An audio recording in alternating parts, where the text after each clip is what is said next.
Hello students, welcome to Bio Super Neat classes online. I am Sunil Kumar. The topic for today is the living world, chapter 1, 11th class. देखिए students, कई सारे बच्चे मुझे notes भेज रहे हैं.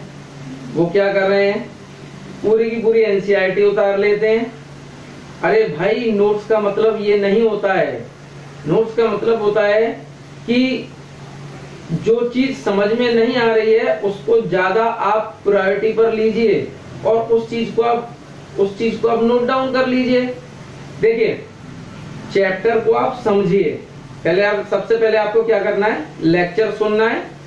Lecture सुनने के बाद आपके पास एनसीईआरटी होगी, फिर आपको एनसीईआरटी रीड करनी है और फिर आपको कुछ इंपॉर्टेंट पॉइंट्स जो रेड से हो रहे हैं, रेड से हाईलाइटेड है, ठीक है, और कुछ और कलर में भी हाईलाइटेड है, ठीक है, उनको आप नोट डाउन कर लीजिए. ठीक है, और यदि आपकी समझ में आ रहे हैं सभी पॉइंट्स लेक्चर में ही, आपको नोट डाउन करने की आवश्यकता नहीं है तो मत करिए. आप तो पूरी की पूरी एनसीईआरटी उतार लेते हो, ऐसा थोड़ी करना है. ठीक है, याद रखिए आगे से इस बात को. तो देखिए, हम काफी कुछ हम पहले देख चुके हैं, ठीक है, और आज हम शुरू करेंगे टेक्सोनॉमिकल एड्स. ठीक है, तो देखिए मैं स्टार्ट करता हूं. ठीक है, स्क्रीन पर आ रहा है आपके, आ गया.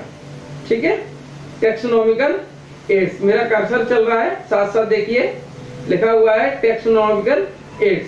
आज हम टेक्सोनॉमिकल एड्स को देखेंगे कि टेक्सोनॉमिकल एड्स क्या होता है. देखिए, टेक्सोनॉमिकल एड्स का मीन्स होता है किसी भी चीज की, मेरी बात को ध्यान से सुनना. टेक्सोनॉमिकल एड्स का मीन्स होता है किसी भी चीज की हम स्टडी किसी रेफरेंस के माध्यम से करते हैं तो उसको हम कहते हैं टेक्सोनॉमिकल एड्स.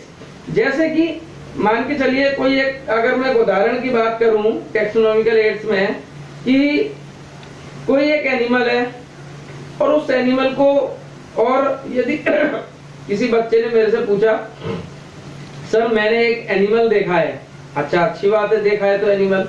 अच्छा सर, उस एनिमल की सर 2 आंखें हैं, एक नाक है और मुंह थोड़ा सा बाहर निकल रहा है, एक छोटी सी पूंछ है, ठीक है, और उसके 4 पैर हैं. मैंने कहा थोड़ा सा अगर मुंह बाहर निकल रहा है तो हो सकता है वो लंगूर हो सकता है वो मंकी हो. तो इस चीज में क्या हुआ, आपने मेरे से कंसल्ट किया, आपने कोई चीज देखी और आपने मेरे से कंसल्ट किया, ठीक है, और कंसल्ट करने के बाद ऑप्शंस दिए और ऑप्शंस में भी फिर मैंने आपको बताया, मतलब मेरे रेफरेंस से आपने किसी चीज को आपने स्टडी किया है. जब मेरे रेफरेंस से आपने किसी चीज को स्टडी किया, इसको बोलते हैं टेक्सोनॉमिकल एड्स.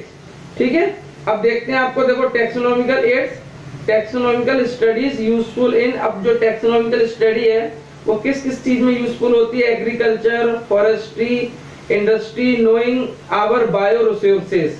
यानी कि बायो रिसोर्सेज की यदि हम बात करें, कुछ मेडिसिनल प्लांट्स होते हैं, ठीक है, कुछ जैसे कि मेडिसिनल प्लांट्स की भी हमें जानकारी हमें होना जरूरी है, क्योंकि कुछ जैसे कि मान के चलिए कोई कुछ पॉइजनस स्नेक हैं, नॉन पॉइजनस स्नेक हैं, ठीक है, क्योंकि जो मेडिसिनल प्लांट है उनसे मेडिसिन्स भी बनती हैं कई सारी, ठीक है, और बाकी आप समझ गए होंगे बायो रिसोर्सेज का भी मीन्स. ठीक है, and their diversity, these studies would required, और इसके लिए क्या क्या चीज की आवश्यकता होती है, रिक्वायर्ड करेक्ट क्लासिफिकेशन, सही वर्गीकरण का होना, ठीक है, और आइडेंटिफिकेशन ऑफ ऑर्गेनिज्म की पहचान. ठीक है, क्या लिखा है, आइडेंटिफिकेशन ऑफ ऑर्गेनिज्म की पहचान, identification of organism required intensive laboratory and field studies. ठीक है, the collection of actual specimen of plants, animals specimen is essential. देखिए, और इसमें कलेक्शन किस किस चीज का होता है, एक्चुअल स्पेसिमेन का होता है, यानी कि जो नमूने होते हैं किसके, प्लांट्स के, एनिमल्स के, इनकी स्पीसीज के, ठीक है, और essential and the prime source of taxon. एक मिनट स्टूडेंट्स, फैन चला दूंगा.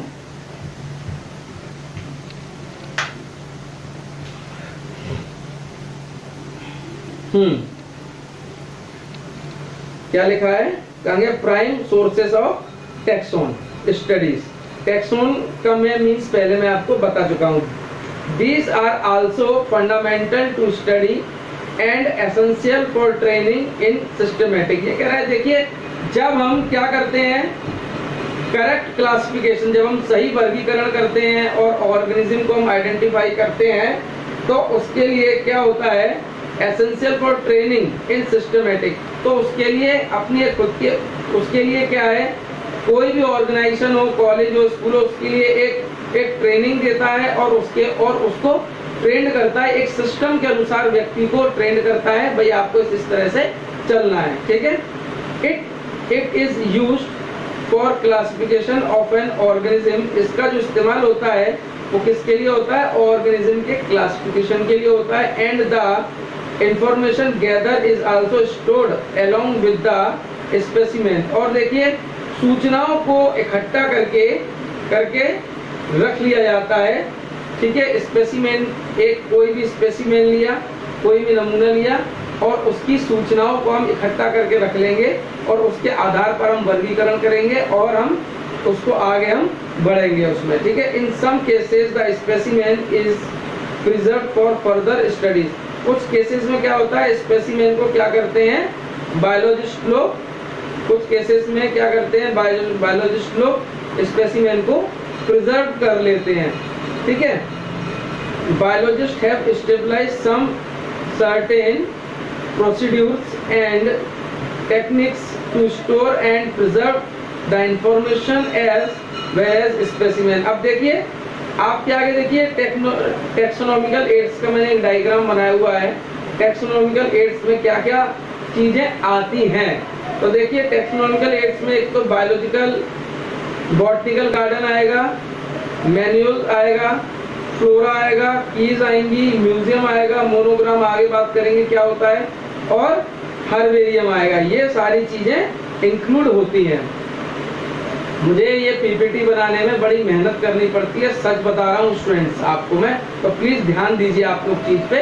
कोई समझ में ना आए चीज यदि तो मुझे फोन करके आप पूछ लीजिए, ठीक है। अब बात करते हैं देखिए हर्बेरियम की। हर्बेरियम क्या होता है, देखिए हर्बेरियम वह जगह होती है जहां पर जो प्लांट्स होते हैं, कई सारे, हम जानते हैं हजारों लाखों मिलियन और ट्रिलियंस प्लांट्स की स्पीसीज है, पहले हम देख चुके हैं, ठीक है। और उन स्पीसीज के ऊपर लगातार आने वाली जनरेशन उनके ऊपर क्या कर रही है, रिसर्च कर रही है। अब हर कोई फॉरेस्ट में तो जाएगा नहीं बार बार, तो वो क्या करते हैं, एक हर्बेरियम बना रखा है, उसमें कई तरह के प्लांट्स हैं, ठीक है, फ्लावर्स हैं, लीव्स हैं, स्टेम्स हैं, उनको क्या किया है, उनको ड्राइड करने के बाद एक शीट ली है, शीट पर ड्राइड करके और उसके ऊपर प्लास्टिक चढ़ा दी गई है, ठीक है। तो उसको बोलते हैं हर्बेरियम शीट और हर्बेरियम। और उस शीट को एक जगह पर रख देते हैं, कई सारी शीट्स को हम एक जगह पर रख देते हैं इकट्ठा करके, उसको बोलते हैं हर्बेरियम, ठीक है। तो देखिए क्या कह रहा है ये, herbarium is a store house of collected plants specimen that are dried. मैंने बताया था ड्राइड, प्रेस्ड, सुखा के, प्रेस करके और प्रिजर्व करते हैं ऑन शीट पर। Further these sheets are arranged according to a universally accepted system of classification. ये सब चीजें क्लासिफिकेशन में काम आती हैं। जैसा कि आप देख पा रहे हैं, ये सामने आपके एक हर्बेरियम शीट का आपको एक सुंदर सा डायग्राम दिखाई दे रहा है, ठीक है स्टूडेंट्स। चलिए आगे बढ़ते हैं। देखिए अब ये क्या कहता है, these specimen along with their description on herbarium sheet because a storehouse of repository for further use। देखिए जो हम स्पेसिमेन बनाते हैं, कोई हर्बेरियम शीट को जब हम बनाते हैं उसके ऊपर सारा उसको हम ड्राइड अप करेंगे, ड्राइड करके हम शीट पर लगाएंगे, फिर उसके ऊपर हम क्या करेंगे, प्लास्टिक से उसको हम पैक करेंगे, ठीक है, और बाकायदा उसके नीचे एक लेबलिंग करते हैं, इस प्लांट का नाम क्या है, इसकी फैमिली क्या है, जीनस क्या है, स्पीसीज क्या है, सारी डिटेल को हम नोट डाउन करते हैं। ठीक है, अब देखिए क्या कह रहा है ये, the herbarium sheets also carry A label providing, ठीक है, इंफॉर्मेशन अबाउट, देखिए जो मैंने आपको बताया क्या क्या चीजें नोट डाउन होती हैं, डेट एंड प्लेस, किस जगह से हमने एक प्लांट को लिया है जिसको हम प्रिजर्व करके हम सीट पर लगा रहे हैं प्लांट को, ये हमने किस जगह से लिया है, ठीक है, और किस तारीख में लिया है, और इसका इंग्लिश नेम क्या है, इसका लोकल नेम क्या है, इसका बॉटनिकल नेम क्या है, फैमिली इसकी कौन सी है, ठीक है, और कलेक्टर्स नेम, कलेक्टर नेम का मीन्स होता है किस व्यक्ति ने इस प्लांट को कलेक्ट किया है, कलेक्ट करने के बाद उस सीट पर लगाया है, उसकी पूरी इंफॉर्मेशन नोट डाउन करके उसको हर्बेरियम के अंदर रखा है। समझ गए? ETC। अब देखते हैं इम्पोर्टेंस इंफॉर्मेशन। अब देखिए इम्पोर्टेंस इंफॉर्मेशन को हम देख लेते हैं एक बार, क्या कह रहा है ये, इम्पोर्टेंस इंफॉर्मेशन। अब देखिए इम्पोर्टेंस इंफॉर्मेशन को हम देखते हैं, माउंटिंग, ये शब्द आ रहा है माउंटिंग। माउंटिंग का मीन्स क्या होता है, माउंटिंग का मीन्स होता है, ये हर्बेरियम से रिलेटेड ही वर्ड है माउंटिंग। हमने एक शीट ली और शीट लेने के बाद कोई भी प्लांट लिया, स्टेम लिया, लीफ ली, कुछ भी ली, उसको हमने शीट के ऊपर रखा और हमने उसको प्रेस किया। प्रेस करने के बाद हमने उसको ड्राइड किया, ड्राइड करने के बाद हमने उसके ऊपर क्या किया, प्लास्टिक से हमने उसके ऊपर कवर चढ़ा दिया और साइड में उसके क्या लिखा हमने, किस डेट को हमने प्लांट लिया था और किस डेट को लिया था, प्लांट कहाँ से लिया था, ठीक है, इसकी स्पीसीज क्या है, जीनस क्या है, सारी चीजें, और किस व्यक्ति ने इसको कलेक्ट किया था, कलेक्टर नेम। कलेक्टर नेम का मीन्स होता है किस व्यक्ति ने इसको कलेक्ट किया था। पूरी इंफॉर्मेशन को साइड में लगा देते हैं सीट के बराबर में, उसको हम बोलते हैं माउंटिंग। ये लिखा हुआ है माउंटिंग, ठीक है। अब देख लेते हैं, इसमें एक बार पढ़ लेते हैं क्या लिखा है पूरा बात। Mounting is the process by which A specimen is attached to a herbarium sheet and label affixed at the lower right corner, मतलब लोअर राइट कॉर्नर मतलब सीधे हाथ पे नीचे पूरी लेबलिंग कर देते हैं हम, ठीक है। और specimen are mounted on sheet of standard size herbarium paper, जो आपके हर्बेरियम का जो साइज होता है, हर्बेरियम की शीट का जो साइज होता है जिस पर हम बनाते हैं वो 29 × 43 होता है। और ये नॉर्थ अमेरिका में, ये लिखा हुआ है नीचे, नॉर्थ अमेरिका में इसका स्टैंडर्ड साइज होता है सीट का। थोड़ा बहुत वेरी देखने को मिलता है नॉर्थ अमेरिका में और इधर देखने के लिए मिलेगा हमें सीट का, तो साइज वेरी करता है। ये 29 × 41.5 सेंटीमीटर और 11.5 × 16.5 सेंटीमीटर होता है, याद रखिए इस बात को, ठीक है। अब देखिए थोड़ा सा मैं आपको एक बार दिखा भी देता हूँ, ये आप देख सकते हैं, ये जो हर्बेरियम शीट बनने के बाद जो लेबलिंग करते हैं ये वो है, ठीक है। साइंटिफिक नेम क्या है, कॉमन नेम, लोकेशन कहाँ से लिया है, इसका हैबिटेट क्या है, कलेक्टर्स नेम, किसने कलेक्ट किया है, किस डेट में किया है, आइडेंटिफाइड बाय किसके द्वारा, ये सारी चीजें इस तरह से नोट डाउन कराई जाती हैं, ठीक है। हर्बेरियम शीट बनने के बाद ऊपर लगाई जाती है। अब देख लेते हैं हम बॉटनिकल गार्डन को। बॉटनिकल गार्डन क्या होता है, ठीक है। देखिए बॉटनिकल गार्डन, अब मैं आपको एक बात बताता हूँ, दो तरह की चीजें होती हैं, एक होता है गार्डन और दूसरा होता है हमारा बॉटनिकल गार्डन।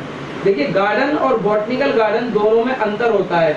गार्डन में तो आप बता देंगे, कोई आपके साथ है तो ये गेंदे का फूल है, ये चमेली का है, ये रोज है, ठीक है, ये आपका लिली है, इस तरह से आप पूरा बता देंगे। लेकिन जो बॉटनिकल गार्डन होगा, बॉटनिकल गार्डन में जितने भी फ्लावर्स होते हैं उन सब के ऊपर भाई फ्लावर का नाम क्या है, फ्लावर का साइंटिफिक नेम क्या है, फ्लावर का लोकल नेम क्या है, इसकी स्पीसीज क्या है, जीनस क्या है, फैमिली कौन सी है, सारी चीजें, मतलब बॉटनिकल गार्डन में फ्लावर्स के ऊपर नेम टैग लगा होता है, उसको बोलते हैं बॉटनिकल गार्डन। और गार्डन और बॉटनिकल गार्डन में यही अंतर होता है आप अपने गार्डन के अंदर प्रत्येक फ्लावर के ऊपर नेम टैग लगा लीजिए, ठीक है, इसका साइंटिफिक नेम क्या है, लोकल नेम क्या है, जीनस, फैमिली, स्पीसीज, तो वो भी बॉटनिकल गार्डन में कन्वर्ट हो जाएगा, ठीक है। बॉटनिकल गार्डन और गार्डन में अंतर क्या होता है मैंने आपको बता दिया है, ठीक है। अब देखिए क्या कह रहा है ये, these specialized garden have collecting of living plants for reference plant species in these garden, जो plants की species हैं गार्डन में are grow करती हैं for identification purpose and each plant is labeled, प्रत्येक plant label होता है, indicate its botanical scientific name, ठीक है, and its family name, ये सारी चीजें प्रेजेंट होती हैं जो मैंने आपको अभी बताई थी, ठीक है। द फेमस बॉटनिकल गार्डन, और जो फेमस बॉटनिकल गार्डन है आपके एनसीईआरटी का पॉइंट है क्यू, इंग्लैंड है, इंग्लैंड में क्यू जगह है, वहां पर ये एक फेमस बॉटनिकल गार्डन प्रेजेंट है, ठीक है। अब बात करते हैं इंडिया के अंदर, हम बात कर लेते हैं इंडिया बॉटनिकल गार्डन। एक बॉटनिकल गार्डन इंडिया में हावड़ा में प्रेजेंट है, दूसरा national botanical research institute Lucknow in India. एक तो आपका बॉटनिकल गार्डन इंडिया में हावड़ा में प्रेजेंट है, दूसरा आपका बॉटनिकल गार्डन कहाँ पर है, लखनऊ के अंदर प्रेजेंट है, ठीक है। चलिए आगे देख लेते हैं स्टूडेंट्स, ठीक है। अब क्या कहता है म्यूजियम। अब देखिए म्यूजियम क्या होता है, म्यूजियम में जो कुछ चीजें होती हैं, ठीक है, जो मर जाती हैं, कुछ चीजें ऐसी होती हैं जो प्राचीन काल की कुछ चीजें होती हैं जो मर जाती हैं, उनमें क्या करते हैं, उनके अंदर उनको पफ्ड कर देते हैं। पफ्ड का मतलब होता है कि उनको चीरा, एक पर्टिकुलर जगह से चीरा और उनके अंदर कुछ चीजें ऐसी भर देते हैं जो वो सही बने रहते हैं एक कांच के बॉक्स में। यानी कि इसका म्यूजियम का मीन्स होता है कि कोई भी पुरानी चीजें उनको पफ्ड करके एक कांच के शोकेस में लगा देते हैं, उसको हम म्यूजियम कहते हैं। अब कॉलेज और स्कूलों में देखने नहीं मिलते हैं, ठीक है। ये क्या कहता है, देखो बायोलॉजिकल म्यूजियम आर जनरली, जो मैंने बताया है वही मतलब लिखा है इसमें, ठीक है। Biological museum are generally set up in educational institute such as school और कॉलेज। अभी बताया है वही बात है। Museum have collection of preserve plant. Museum में देखो, म्यूजियम में प्लांट भी प्रिजर्व हो सकते हैं, एनिमल भी हो सकते हैं, इंसेक्ट भी हो सकते हैं, इवन ह्यूमन की बॉडीज भी मिल जाती है देखने के लिए, ठीक है। जो एमबीबीएस करते हैं जब बच्चे, तो वहां पर एमबीबीएस जब बच्चे करते हैं वहां पर क्या होता है, एक एनाटॉमी का एक म्यूजियम होता है। उस एनाटॉमी के म्यूजियम में सारे ह्यूमन बॉडी के पार्ट्स कटे हुए अलग अलग लगे हुए मिलेंगे, हार्ट, किडनी, एब्डोमेन, इंटेस्टाइन, सारी बोन्स, आई, सब लगा हुआ मिलेगा, ठीक है। प्रिजर्व प्लांट्स एंड एनिमल्स, मैंने अभी बताया था एनिमल और प्लांट्स दोनों चीज मिलती हैं। Specimen for study and reference, specimen are preserved in the containers और जार इन प्रिजर्वेशन सॉल्यूशन। देखो अब इसको प्रिजर्व करने के लिए किस चीज का यूज किया जाता है, फॉर्मुलिन का यूज किया जाता है प्रिजर्व करने से। फॉर्मुलिन एक केमिकल होता है जिसको आप किसी भी डेड एनिमल को आप उस फॉर्मुलिन में डाल दोगे तो डेड एनिमल खराब नहीं होता है और उसी को म्यूजियम में रख देते हैं, ठीक है। अब प्लांट्स एंड एनिमल्स स्पेसिमेन में also be preserved as dry specimen. Insect मैंने बताया था इंसेक्ट भी होते हैं, are preserved in insect boxes after collecting, killing and pinning. मतलब इकट्ठा करते हैं, मारते हैं और लगा देते हैं, जो आपको बताया था। Large animal like birds, mammals are useful stuffed and preserved. Museum often have collections of skeletal of animals. मैंने आपको बताया था म्यूजियम एनिमल्स का भी हो सकता है, प्लांट्स का भी हो सकता है, इंसेक्ट का भी हो सकता है और बर्ड्स का भी हो सकता है, ह्यूमन बींग्स का भी हो सकता है, किसी का भी हो सकता है म्यूजियम। याद रखिए इस पॉइंट को, आईएमपी पॉइंट से, ठीक है। चलिए आगे बात करते हैं हम। अब बात करते हैं हम जूलॉजिकल पार्क की। आपके आगे पॉइंट दिखाई दे रहा है साफ साफ, जूलॉजिकल पार्क, ठीक है। These are the place where wild animal, देखिए अब जूलॉजिकल पार्क में क्या होता है, मेरे को पता नहीं है कहाँ पर है जूलॉजिकल पार्क, पर मेरे टीचर ने मुझे बताया था कि मेरे टीचर एक बार वहाँ घूमने गए थे। तो जूलॉजिकल पार्क में क्या होता है, मेरे को पार्क का नाम नहीं ध्यान आ रहा, मैं आपको बता दूंगा। वहाँ पर जो एनिमल्स हैं उनको ह्यूमन बींग्स के बीच में रख के पाला जाता है, ह्यूमन बींग्स के बीच में रखकर पाला जाता है ताकि वो ह्यूमन बींग्स पर अटैक ना कर सकें। इवन टाइगर भी, इवन टाइगर भी मैं बता रहा हूँ आपको कि वहाँ आप टाइगर के पास भी खड़े हो सकते हैं, ठीक है। टाइगर आपको खाएगा नहीं, क्योंकि टाइगर्स को भी ह्यूमन बींग्स के बीच में रख के बीच में रखा जाता है ताकि वो बिल्कुल फ्रेंडली रहे ह्यूमन बींग्स से, ठीक है। और जूलॉजिकल पार्क में कई तरह के एनिमल्स प्रेजेंट होते हैं। देखिए zoological park, these are the place where wild animal are kept in protect environment under human beings care। वही बात आ गई जो मैंने आपको बताया था कि ह्यूमन बींग्स मतलब ह्यूमन बींग्स से बिल्कुल फ्रेंडली रखा जाता है, ऐसे इन्वायरमेंट में रखा जाता है कि ह्यूमन बींग्स को वो कोई हानि ना पहुंचा सके जब ह्यूमन बींग्स उनके पास खड़े हो जाएं, ठीक है। and which enable us to learn about their food habits and behavior। All animals in a zoo are provided as possible if the conditions similar to their natural habitat। Children love visiting these park commonly called zoo। अब देखिए जू में कई तरह के animals होते हैं, उनको बिल्कुल फ्रेंडली रखा जाता है, मैंने अभी बताया है, ताकि नुकसान ना पहुंचा सके ह्यूमन बींग्स को, ठीक है। और जू सबको अच्छा लगता है, ज़्यादा चीज़ों को मैं नहीं खींचूंगा, ठीक है, क्योंकि लेक्चर बड़ा हो जाता है और मेरे को फिर अपलोड करने में बड़ी प्रॉब्लम्स का सामना करना पड़ता है भाई, ठीक है। अब देखिए की का मतलब क्या होता है। अब की का मतलब मैं आपको समझाता हूँ, एक बार छोटी सी एक कहानी सुनो पहले मेरी आप, ठीक है। एक छोटी सी एक कहानी सुनाता हूँ मैं अपने ही स्कूल के बच्चे का। मैं एक एग्जाम्पल लेता हूँ आर्यन का, उसी का नाम अभी याद है, उसका नाम ले लेता हूँ। आर्यन दिल्ली गए घूमने, समझना टेक्सनो की का मीन्स बता रहा हूँ, मेरी बात को सुन लेना, समझ जाओगे की का मीन्स, ठीक है। नहीं सोचते रहोगे सर की मीन्स क्या होता है। एक बच्चा है आर्यन, वो दिल्ली घूमने गया। अब दिल्ली घूमने गया, स्टेशन से बाहर निकला, थोड़ी दूर गया, थोड़ी दूर जाने के बाद उसको लूट लिया, उसकी घड़ी उतरवा ली, आर्यन की चैन उतरवा ली, ठीक है, जेब में बहुत सारे रुपए रखे थे वो उतरवा लिए, बैग में नए नए कपड़े थे वो भी छीन लिए। अब आर्यन बड़ा परेशान हो गया। परेशान होने के बाद वो कहाँ गया, वो गया पुलिस स्टेशन के पास गया। अब वो पुलिस स्टेशन में गया, वहाँ उसने अपनी घटना के बारे में बताया। तो वहाँ पर पुलिस ने पूछा कि तुम स्टेशन से तुम मार्केट की तरफ गए थे या रेलवे लाइन के आप साइड में गए थे। बोला नहीं, मैं मार्केट की साइड गया था। अच्छा एक आदमी था या दो आदमी थे? नहीं साहब, दो आदमी थे। अच्छा दो आदमी कैसे थे? दोनों बड़े थे या एक बड़ा था या छोटा था? नहीं साहब, एक बड़ा था एक छोटा था, दोनों बड़े नहीं थे। अच्छा एक के निशान था और एक के निशान नहीं था, ऐसा कोई था? हाँ साहब, बड़े वाले के निशान था, छोटे वाले के निशान नहीं था। तो पुलिस ने अंदाजा लगा लिया, अरे ये तो वही है चंटू और बंटू जो इस एरिया में बदमाशी करते हैं, चलो उन्हें पकड़ के लाओ, इनका सामान लूट ले गए वो।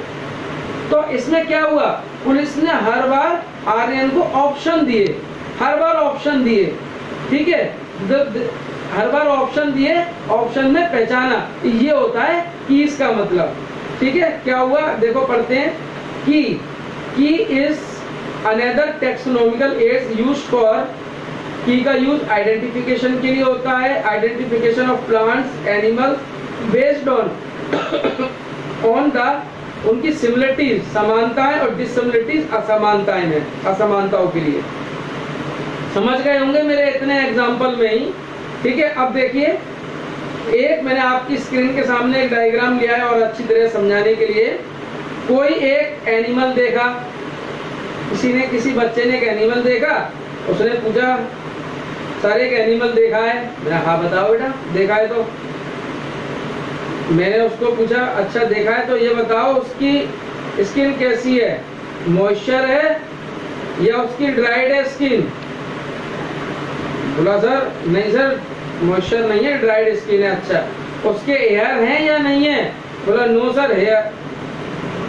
यस सर, उसके हेयर हैं, बॉडी पे उसके हेयर हैं। ठीक है, 2 पॉइंट। तीसरा पॉइंट, उसके अपोजिट थंब, उसके अपोजिट यहाँ पर एक थंब है या नहीं? बोला हाँ सर थंब तो है। ठीक है, वो बाइपेडल लोकोमोशन करता है या 2 पैरों पे चलता है, 4 पैरों पे? बोला 2 पैरों पे चलता है, बाइपेडल है। अच्छा, तो इसका मतलब गोरिल्ला तो हो नहीं सकता। अरे फिर मैंने बताया नहीं, गोरिल्ला तो हो ही नहीं सकता बेटा वो एनिमल। अरे वो तुमने अपना पड़ोसी देख लिया है भैया, ये ह्यूमन बींग्स है जिसको तुम बहुत देर से तुम एनिमल समझ के तुम क्लासीफाई कर रहे हो। समझ गए? हाँ सर, अब आ गई बात समझ में। तो आप समझ गए होंगे इसका मतलब बिल्कुल क्या होता है ना? अब देखिए, the key are based on the contrasting character। जो मैंने अभी कैरेक्टर्स बताए हैं, मतलब हर बार मैंने 2 कैरेक्टर लिए और उसमें से आपने चुना, उसको बोलते हैं contrasting character. Generally in a pair called couplet, इसको बोलते हैं हम कपलेट। ठीक है, इट, अब ये क्या कह रहा है? It represent the choice made between 2 opposite, मतलब बार बार हमेशा 2 चॉइस दिए हैं। ठीक है, this result is acceptance of only one and rejected of the other. Each statement in the key is called leads, इसको लीड्स भी कहते हैं। हर बार 2 स्टेटमेंट दिए, आपको समझ गए होंगे। अब नीचे आ रही है देखो समरी, समरी में आपको बता नहीं रहा। ठीक है, समरी का मेरा कोई मतलब नहीं है बताने का, बेकार में टाइम वेस्टिंग है हमारे लिए। ठीक है, अब ये आ गई देखिए स्टूडेंट्स हमारी एक्सरसाइज। देखिए why are living organism classified. Living organism को वो क्लासिफाइड क्यों करते हैं बता चुका हूँ। Why are the classification system changing every now and then. what difference criteria would you choose to classify peoples that you meet often? आप वो कौन से क्राइटेरिया हैं जिनको आप, वो कौन से क्राइटेरिया हैं, वो क्राइटेरिया बताइए जिनसे आप एनिमल को क्लासिफाई कर सकते हैं। What do we learn from identification? हम क्या सीखते हैं आइडेंटिफिकेशन से of individual and population? Give below is the scientific name of mango का scientific name दीजिए और आइडेंटिफाई कीजिए करेक्ट रिटन नेम। समझ गए? अब देखते हैं, डिफाइन ए टैक्सोन, टैक्सोन को डिफाइन कीजिए। अब गिव सम एग्जांपल्स दीजिए of taxa at different hierarchical level. Can you identify the correct sequence of taxonomic category. ये सब बता चुका हूँ आपको बेटा, सारे क्वेश्चन आंसर इसलिए दिखा रहा हूँ क्योंकि अब मैं तुम्हारे ऊपर जुर्म करने वाला हूँ। अब ये सारे क्वेश्चन आंसर तुमसे करवाऊंगा और बोलूंगा बेटा नाम लिख लिख के क्वेश्चन आंसर लिखो और नाम लिख के अपना मेरे को शीट भेजो। अब तुम्हारे ऊपर जुर्म करूंगा बेटा, तभी तुम बढ़िया 12th के लिए तभी अच्छे से तैयार होगे। समझ गए? ये देखिए 9 वाला भी क्वेश्चन है, सारे क्वेश्चन 10, 11, बस चैप्टर फिनिश। तो यहाँ पर स्टूडेंट्स हमने पूरे चैप्टर को बहुत अच्छी तरह से देखा, समझा और जाना। ठीक है, और यहाँ पर हमारा the living world chapter 1 finish हो गया। अब हम चैप्टर 2 शुरू करेंगे, बायोलॉजिकल क्लासिफिकेशन। तब तक के लिए पढ़ते रहिए, मेहनत करते रहिए और क्वेश्चन आंसर करके दिखाइए। Thank you very much, have a nice day, good bye.